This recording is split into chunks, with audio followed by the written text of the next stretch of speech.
Kaugalian nating Pilipino ang uminom ng kape na may kasamang itlog. Pero alam nyo, kaming mga OFW, kung minsan nakakalimot kaming ngumiti dahil na laging busy.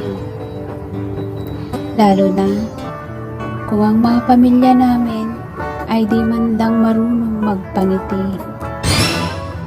Lagi na lang humihingi. Gayunpaman, masaya pa rin kami dahil nandyan kayo na nag-aabang palagi. Salamat sa iyong pagkikinig anyway. I love you. Ang nagmamahal, kaibigan mo.